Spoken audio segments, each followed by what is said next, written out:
good. My name is Magdalena Wajrak and I'm a chemistry lecturer.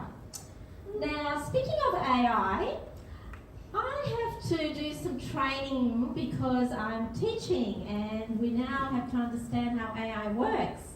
So I thought I'd do a bit of training on myself, and I decided to see what does a blonde chemistry teacher looks like. And apparently this is what I look like. A little bit too glamorous for me, so I put a bit more parameters in. I've got green eyes, maybe you can't see, so I put that in and thought, okay, let's see what I look like now, what AI thinks I look like.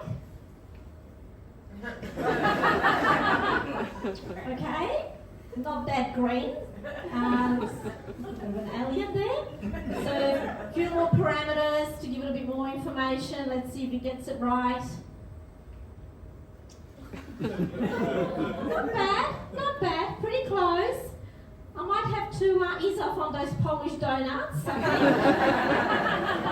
that's okay. So when I'm not stuck in a little plastic box, or when I'm not teaching inside this gigantic periodic table, and this is not AI generated, by the way, this is real building. It is situated at Edith Cowan University, and it actually is the biggest periodic table, permanent periodic table in the world. Wow. Oh, thank you. I didn't build it, but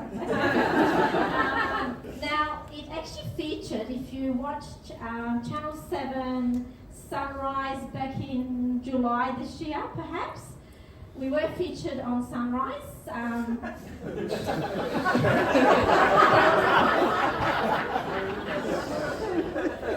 was a competition between the biggest thing in WA, Big King Napkin or periodic table. Luckily, we won.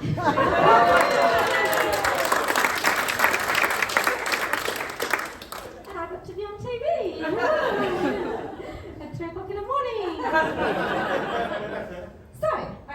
So when I'm not inside a plastic box, when I'm not teaching in a gigantic building with a periodic table, building with a gigantic periodic table, and when I'm not a celebrity, I detect heavy metals or any toxic elements in the environment or in your bodies. So I would say that I have a passion for toxicity. Doesn't everybody? We all have our talents. And my passion is very interesting because I like to find toxic elements everywhere. So sometimes when I go to the toilet,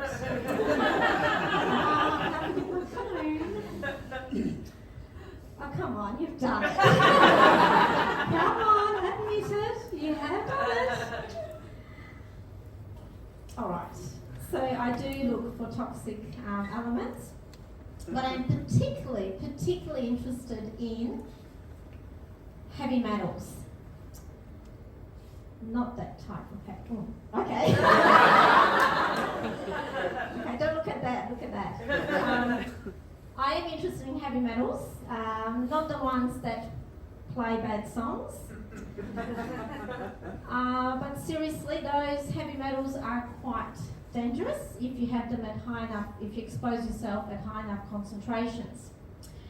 So it is important that we understand what we are exposed to, and if those heavy metals are in your drinking water, you definitely would want to know. And you know, I'm not a fan of heavy metal bands, but you know the Iron Maiden, any Iron Maiden fans out there? But if you are, I have to say this particular album cover is scientifically correct. Because it could kill you. High levels of iron could kill you. So where do I detect these heavy metals? As I said, in the environment and in our bodies. You can find me just about anywhere. I can be found in the back of a truck detecting heavy metals in the soil. I can be found in the lab wearing a lab coat, funnily enough, detecting heavy metals from samples that people send me. I can be in the middle of nowhere just about, and detecting heavy metals in waterways or in a lake. But mostly I do look at detecting heavy metals in drinking water, because obviously that's where we get exposed to it. Okay, so what do I do? How do I detect those heavy metals? I use an instrument called, ready? Portable digital voltameter. And guess what? It's portable. And it's very easy to use. Well, I think it is. I can take it anywhere. And the manufacturer of the instrument was very clever. Designed the box to look like a lunch box. And you know what? That's really handy, because when I go travelling, if I'm on a plane, no one asks me what I have in this big yellow box, which I think is strange. Now, the instrument that I use is called portable digital voltameter, but the method I use to detect the heavy metals is called anodic stripping voltammetry. All right, just wanted to say something here. There is no stripping involved in that method. I always wear a lab coat.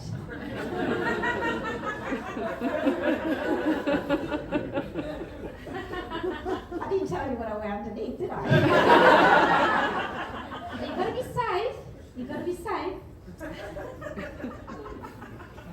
Okay, so I'm just going to give you just a little bit of the theory, because I think this talk is, 90% theory and 10% after? So this is the anodic stripping voltammetry. This is how it works. You place a sample that you want to analyze in a cup, and you place the cup into an instrument which will have some we call electrodes. You make the electrodes particular potential, and what that means is you stir the solution and then you change the potential on one of those electrodes, and the ions get attracted, the ones that you want to analyze. Let's say it's lead. They get attracted to that electrode, and then you change the potential and they get stripped. That's the stripping part. That's when they get stripped into the solution, and you generate some electrons, and those electrons are current. And what we detect is the electrons, which correspond to the number of ions of the toxic element in the solution. So when I see a peak like this, I get really excited. I love peaks. Now, I get called out to many jobs and analyse samples, but I get also called out to unusual places asking to detect for heavy metals.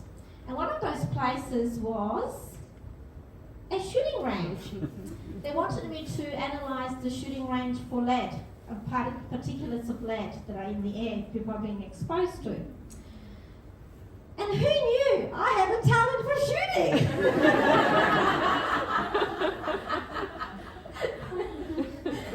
There's a bit of a theme there, right?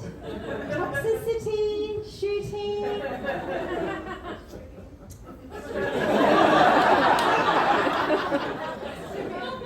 Are you worried that you're sitting in the front? As long as you laugh, you're fine. So yes, that is one of my shooting targets. I'm actually quite good, so I'm thinking maybe I should go into the Olympics. I use a 22 caliber for those of you who are shooters. Any shooters out there? It's 50 meters. Now, so lead is one of my favourite toxic elements. The other one, my most favourite toxic element is arsenic. Oh, gotta love a good arsenic, hey? Now, the thing about arsenic, it is everywhere. Yeah, really. It's in your food. it's in volcanoes, not that you go up to volcanoes that much, but also in everyday products like your LED lights, so you'll find a bit of arsenic in there as well. That's great, I'm happy. I can detect it everywhere. Now, why is arsenic so bad? It's got a bad reputation. The reason why it's so bad, we need to go back to that big periodic table, you know, the one on the building where I work. And if you have a look where arsenic is present, it is actually just below this other element called P, phosphorus. And you see, this is the problem. In your body, if we all go back to biology sometime years ago when you did at school, this is a structure of DNA, and our DNA is composed of, we have some phosphorus, P, that element P. And what arsenic does is disguises itself and goes in and replaces that P. Clever little bugger, isn't he? And then the DNA will be damaged. And that's when you get this beautiful plethora of problems. I'll let you ponder on that. So, not a nice element. But you know what? It's interesting how in 18th century, because we couldn't detect arsenic was used in a lot of beauty products. I know, ladies. If you wanted your skin to look beautiful and white and no blemishes, you just put on a bit of arsenic on your face. The fact that you end up dying later, well, what we do not do for beauty. The other compound where arsenic was found in back in 18th century was used a lot was in the Paris green colouring, and a lot of ladies like green. I'm sure yours doesn't have that, no. The green colour of the dresses contain arsenic. It was a compound of arsenic.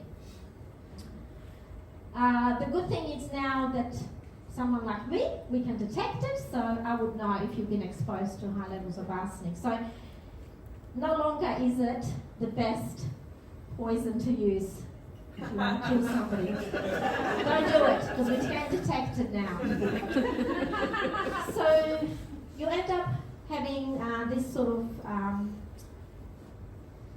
side effects if you get exposed to high levels of arsenic. Not a nice way to look at it. And these are the symptoms.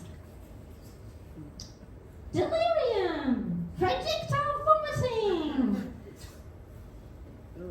Lovely stuff. Just the way to go. So you can say, arsenic is a bit of I can't swear, can I? That's not swearing, that is an actual name of that compound. It is arsehole. Say it again? It's arsehole. Right. Now, I want to leave you with something because I'm giving you a lot of information, and I feel like I need to give you some tips of, how do you know when an element is dangerous and toxic, right? So let's go back to the periodic table, and I want to give you some information. So take away information. Next time you look at a periodic table, look at it like this. Can I lick it? If it's in green, yeah, you'd probably be alright. Yellow, maybe not a good idea. Red, I really wouldn't recommend it. And purple, definitely reconsider. Now, I do have something else to give away, and that is a periodic table. So as you're walking out, you can grab one of these. It's on the chair. So next time you forget your phone in the toilet, you can be reading the periodic table. Thank you very much.